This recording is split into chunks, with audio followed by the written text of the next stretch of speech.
of the world. Oh, my people, seek the truth, avoid the evil. Learn Yahweh's ways.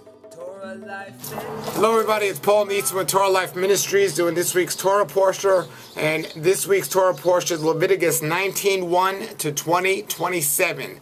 And this week there's a lot to go over, and each week we start seeing more and more of the likeness of Yahweh and how He wants us to be like Him. And it starts off this week in Leviticus 19:1. He says, Yahweh said to Moses, speak to the entire community of Israel and tell them, you people are to be holy. But then He gives them the reason. He says, because I am holy. Now we discussed a couple of weeks ago the word holy means set apart. Set apart from who? Set apart from the unholy, set apart from the world, set apart from the average person. There's something special here. And He said, you people are special because I am special and I want you to be like me. And that's what we see here over and over again. The more we get into the scriptures, even after the Torah, we start seeing more and more. And even Yeshua comes to show us how we are to take on the heart and be in union with Him. And that's what He wants from us. And He warns us, He shows us how to be holy. And He gives us those instructions. He says in Leviticus 19:4, do not turn to idols and do not cast metal gods for yourself. You know, and He knew what the world was going to do, and the average world does. That's what they do. They turn to idols and these metal idols and these so-called gods of the world. And He says, be set apart from them. Be different. And so He gives us these instructions on how to be different. And, you know, we're in the middle of the Feast of Unleavened Bread. We just celebrated Passover, which was really excited. And this Torah portion talks about it. And it gets into Leviticus. It says in Leviticus 19:6 about the lamb that is to be eaten. And it says in the third day it is to be burned up completely. So we're not to leave anything left over from the Passover meal for more than 3 days. It is to be burned completely. And this is actually, it says here, if any of it remains until the third day, it is to be burned up completely. It will not be accepted. Anyone who eats it will bear the consequences. And you know, everybody, I'm a health teacher, and I could tell you about the freshness of food. The more you get away from the food being picked out of the ground and eating it, it's no longer fresh, and there are consequences we suffer from a physical standpoint. Now, I know there's a much more spiritual implication to this week's Torah, and when it says not to leave it left over more than 3 days, but from a physical standpoint as well, anytime you eat food that is not fresh, you are going to suffer some consequences with your health. And I believe it's a good viewpoint of not to eat things that are left over for more than 3 days. Now we say, how can we get produce that's not left over more than 3 days? But they don't even get to the store. They've already been a week out of the ground. Well, that's why it's important to learn how to grow your own food and get little gardens and sprout, so you can have the food right when it's grown and ripe and as soon as it's picked. But then as for meat, I mean, meat and animal products are the worst things to eat. You know, the longer you go, because they start to putrefy, and it helps diseases manifest in the body when you eat these foods that are unfresh. So we want to make sure we're eating the foods as fresh as possible. We go on here to Leviticus. In Leviticus 19:9 it says, when you harvest ripe crops produced in your land, and then so it's talking about how they harvested ripe crops, which is another problem today because of big business. Most people don't harvest their food ripe, and many people are eating unripe fruits and vegetables without even knowing it, and all the vitamins and nutrients cannot mature and benefit us because they're just not in the food anymore. And most of it's picked unripe and shipped unripe and eaten unripe. But no food can ripen the same way off the vine or as it would on the vine. So we see here that they harvested their crops when they were ripe, as it says here.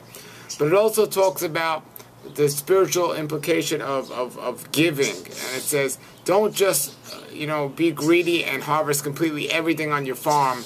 Leave things left over for those that can't afford to buy them, and let them pick the leftovers, as it says here. Don't gather the ears of the grains left by the harvesters. Don't just gather the grapes that some of them are left behind. Leave that for the poorer people and let them eat. And they're eating pretty good because they're eating it right from the ground and so on. So what it's given us in this week's Torah is, first he starts off by telling us we are to be set apart because he's set apart. But then he's given us instructions. And they're not all the instructions, but they're a good amount of instruction. The whole Torah is all the instructions. But we're getting instructions on how to be set apart. And this week we're getting more into the actual physical things we could do, because we saw the spiritual things and about the temple sacrifice and just the sacrifice in general. But this week we're getting into other things. Like here it says in Leviticus 19:11, it says, do not steal from, defraud, or lie to each other. So that's another way to be set apart, because that's what the world does. That's what Egypt did. That's what Canaan did. And he says we are to be set apart and not do those things. And then he gets into here about in Leviticus 19:19, observe my regulations. And what are the regulations? Well, then he gets into not only the produce of the land, but the livestock. And he says, do not sow your field with two different kinds of grain, and do not wear garments or clothes made of two different kinds of thread. And it says, do not let two different livestock mate with each other, of a different kind. So everything was pure breed back then, from the seed of the clothes we were wearing to the animals and the mating, and pure, set apart, holy. It all goes together, everybody. And this one about not wearing different garments of clothing. We don't know everything that Yahweh tells us to do or why he tells us to do it, but we know he tells us to do it. And he calls us, he says, when we follow his regulations, we are set apart. And when we see here in this particular one, when he says not to wear the clothes that are made from these different grains, he's really talking about not to wear clothes from linen and wool. And now we do know that there's a magnetic field or an energy given off by the clothes, and it's not some new age mystic energy. It's an energy that's given off from the clothes, because our bodies are electrical, and linen, 100% linen or 100% flax, have 5,000 units of energy which help protect us from the environmental toxins of this world. But when you mix those frequencies, or the flax and the wool, it goes to zero. So we don't know how Yahweh knew this back then, but we know he did know it. And we are to follow his regulations so we can be set apart. Much of the world today is suffering from sickness and disease from these environmental toxins of the world, the radiation and so on. But here's a way to protect it, to wear 100% linen or 100% of these other natural fibers and not mix them. It says here in Leviticus 19:23, when you enter your land and plant various kind of fruit trees, you are to regard this fruit as forbidden. And for 3 years it will be forbidden. And not eating the 4th year, all of its fruit will be holy and given to Yahweh. But then in the 5th year you may eat the fruit that it will produce even more for you. So he has regulations on the land and letting the land rest, and the fruit of how it's going to be for us, when it's going to be for Yahweh, and when it's going to be for no one. So he talks about this, which is different today, because as soon as somebody sees that first fruit on their tree, they can't even wait till that fruit is ripe and they're cutting it down. And then he reiterates the important instructions that he's given over and over again in Leviticus 19:26. Do not eat anything with blood. Do not eat anything eaten with blood, or do not eat anything with blood. Now, you could drain the blood out of the animals, and some vegetarians will still say, but the animal had blood, and it says not to eat anything with blood. But regardless of what you believe, you must make sure you're eating an animal biblically kosher if you are going to eat an animal. And if you cannot get biblically kosher food today from the supermarket.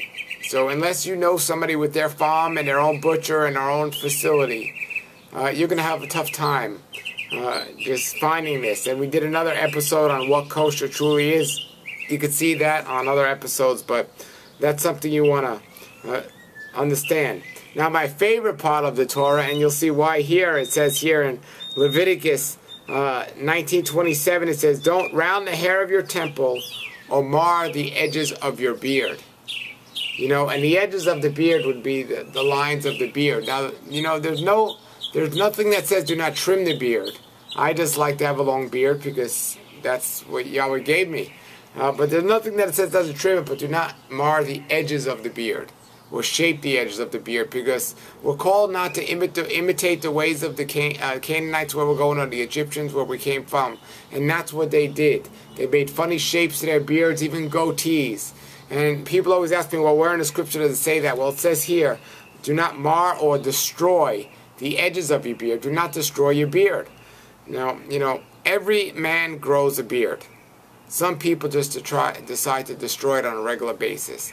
And there's a big significance physically from our health, emotionally, and here I'm showing you spiritually. Because we are called to be set apart. We are called to be holy. We are called to be in the image of Yahweh. And it says here, do not mar the edges of your beard. In the world, that's what they do. And we're called not to do that. So if you're clean shaven out there, I'm not saying that, oh, because you've sinned, you're going to hell and you're not going to be saved. I'm not claiming that. But I am saying you're not following Torah. And there are consequences we pay for that. And I do believe we're missing out on blessings when we go against His regulations. Not because I think that's the way it is, because that's what He tells us. It also says not to cut gashes in your flesh when somebody dies, or tattoo yourselves. Again, the world does that. We are to be set apart from the world. Now, if you've had a tattoo before you read these instructions or became a believer, that's one thing. But now you know better. So now don't keep doing that. So that's an important thing for us to know. Then it says, do not turn to spirit mediums or sorcerers. Now, we could look at the world today, just in any major city, you can see on every corner, it says fortune tellers, $5, and you can look at the horoscopes in the newspapers just about every day. It's probably one of the most popular pages in a newspaper.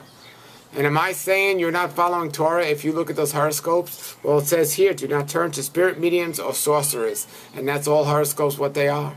And the fortune tells what they are. And we're warned here not to do that. So, you know, the scriptures say, again, it says, follow my regulations. And this week he's given us those regulations. And then he gets into the regulations and he talks about marriage and adultery and fornication. He says here in Leviticus 20:10, if a man commits adultery with another man's wife, they both to be put to death. And then it goes on to talk about all the sexual sins, about having sexual relations with people close to you, your relatives and so on. And it goes into all of this. And obviously this is not being followed today, these regulations, because we see the abominations of the world. And he calls these things an abomination, whether we like to hear it or not.